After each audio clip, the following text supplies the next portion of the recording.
नमस्कार मित्रों, आपका स्वागत है आदर्श डॉक्यूमेंट्री पर। आज हम एक ऐसे समाज की छवि प्रस्तुत करने जा रहे हैं जो स्त्रियों को पढ़ाना गृह सुख के नाश का कारण समझते हैं।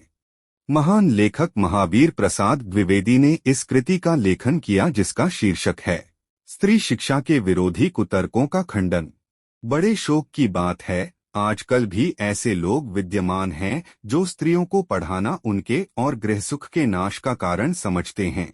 और लोग भी ऐसे वैसे नहीं, सुशिक्षित लोग, ऐसे लोग जिन्होंने बड़े बड़े स्कूलों और शायद कॉलेजों में भी शिक्षा पाई है, जो धर्मशास्त्र और संस्कृत के ग्रंथ साहित्य से परिचय रखते हैं और जिनका पेशा कुशिक्षितों को सुशिक्षित करना, कुमार्गगामियों को सुमार्गगामी बनाना और अधार्मिकों को धर्म तत्व समझाना है। उनकी दलीलें सुन लीजिए। एक पुराने संस्कृत कवियों के नाटकों में कुलौन स्त्रियों से अपढो की भाषा में बातें कराई गई हैं। इससे प्रमाणित है कि इस देश में स्त्रियों को पढ़ाने की चाल न थी। होती तो इतिहास पुराण आदि में उनको पढ़ाने की नियमबद्ध प्रणाली जरूर लिखी मिलती। दो स्त्रियों को पढ़ाने से अनर्थ होते हैं। शकुंतला इतना कम पढ़ी थी कि गवारों की भाषा में मुश्किल से एक छोटा सा श्लोक वह लिख सकी थी। इस पर भी उसकी इस इतनी कम शिक्षा ने भी अनर्थ कर डाला। शकुंतला ने जो कटु वाक्य दुष्यंत को कहे वह इस पढ़ाई का ही दुष्परिणाम था। 3. जिस भाषा में शकुंतला ने श्लोक रचा था वह अपढो की भाषा थी। अतएव नागरिकों की भाषा की बात तो दूर रही, अपढ़ गवारों की भी भाषा पढ़ाना स्त्रियों को बर्बाद करना है। नाटकों में स्त्रियों का प्राकृत बोलना उनके अपढ़ होने का प्रमाण नहीं। अधिक से अधिक इतना ही कहा जा सकता है कि वे संस्कृत न बोल सकती थीं। संस्कृत न बोल सकना न अपढ़ होने का सबूत है और न गवार होने का। अच्छा, तो उत्तर रामचरित में ऋषियों की वेदांतवादिनी पत्नियां कौन सी भाषा बोलती थीं? उनकी संस्कृत क्या कोई गवारी संस्कृत थी? भवभूति और कालिदास आदि के नाटक जिस जमाने के हैं, उस जमाने में शिक्षितों का समस्त समुदाय संस्कृत बोलता था। इसका प्रमाण पहले कोई दे ले तब प्राकृत बोलने वाली स्त्रियों को अपढ़ बताने का साहस करे। इसका क्या सबूत कि उस जमाने में बोलचाल की भाषा प्राकृत न थी? सबूत तो प्राकृत के चलन के ही मिलते हैं। प्राकृत यदि उस समय की प्रचलित भाषा न होती तो बौद्धों तथा जैनों के हजारों ग्रंथ उसमें क्यों लिखे जाते और भगवान शाक्य मुनि तथा उनके चेले प्राकृत ही में क्यों धर्मोपदेश देते?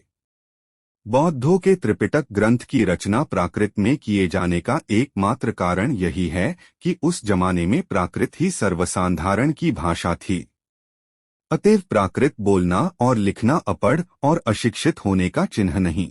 जिन पंडितों ने गाथा सप्तशती, सेतुबंध महाकाव्य और कुमारपाल चरित आदि ग्रंथ प्राकृत में बनाए हैं, वे यदि अपढ़ और गवार थे तो हिंदी के प्रसिद्ध से भी प्रसिद्ध अखबार का संपादक इस जमाने में अपढ़ और गवार कहा जा सकता है, क्योंकि वह अपने जमाने की प्रचलित भाषा में अखबार लिखता है।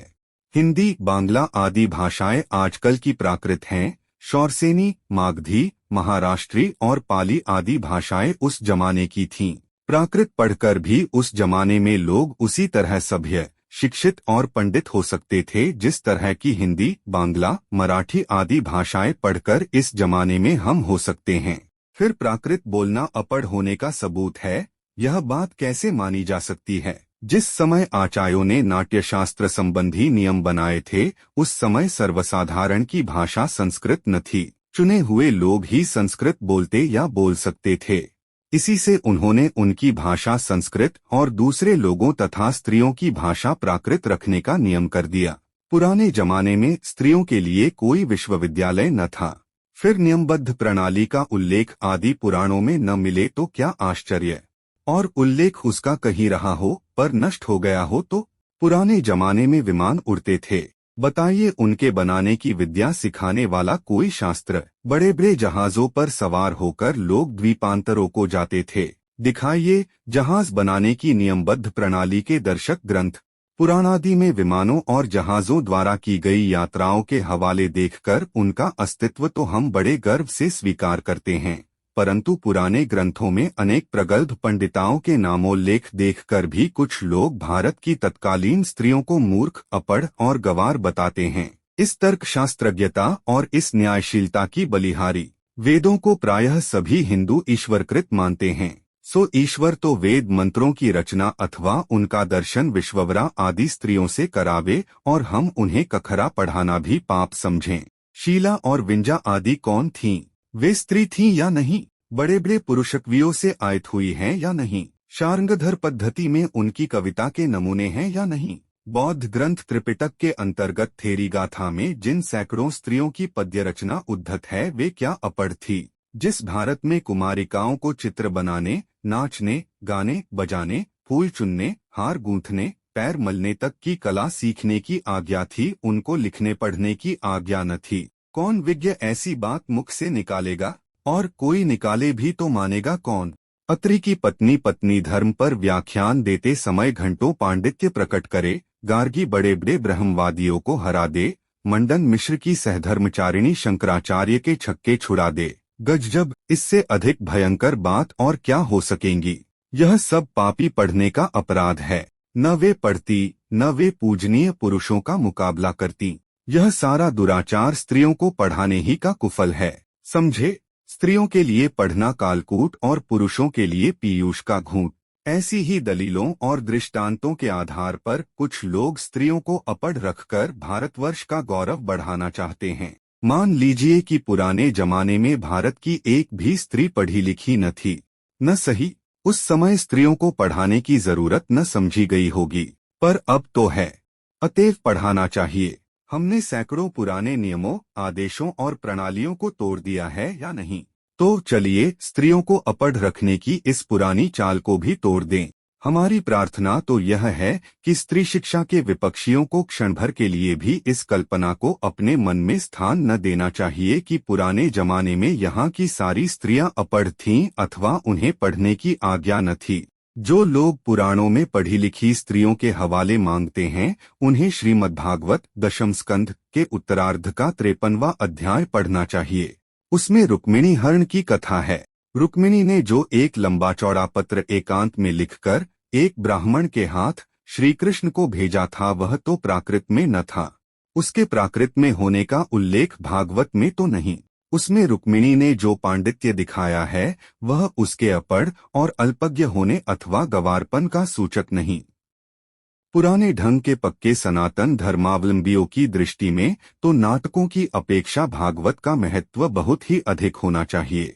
इस दशा में यदि उनमें से कोई यह कहे कि सभी प्राक्कालीन स्त्रियां अपढ़ होती थी तो उसकी बात पर विश्वास करने की जरूरत नहीं।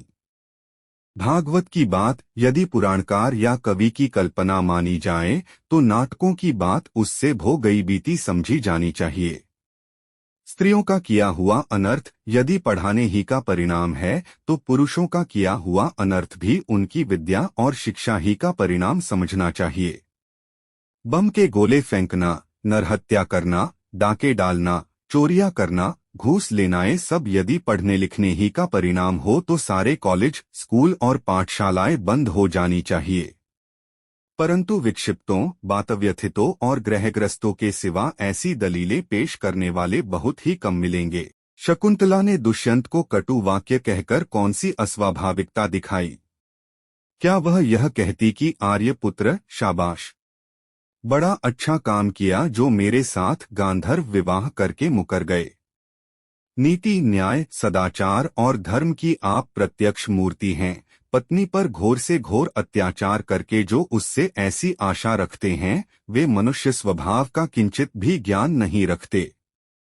सीता से अधिक साध्वी स्त्री नहीं सुनी गई। जिस कवि ने शकुंतला नाटक में अपमानित हुई शकुंतला से दुष्यंत के विषय में दुर्वाक्य कहाया है, उसी ने परित्यक्त होने पर सीता से रामचंद्र के विषय में क्या कहाया है, सुनिए। लक्ष्मण, जरा उस राजा से कह देना कि मैंने तो तुम्हारी आंख के सामने ही आग में कूदकर अपनी विशुद्धता साबित कर दी थी। इस पर भी लोगों के मुख से निकला मिथ्यावाद सुनकर ही तुमने मुझे छोड़ दिया। क्या यह बात तुम्हारे कुल के अनुरूप है? अथवा क्या यह तुम्हारी विद्वता या महत्ता को शोभा देने वाली है?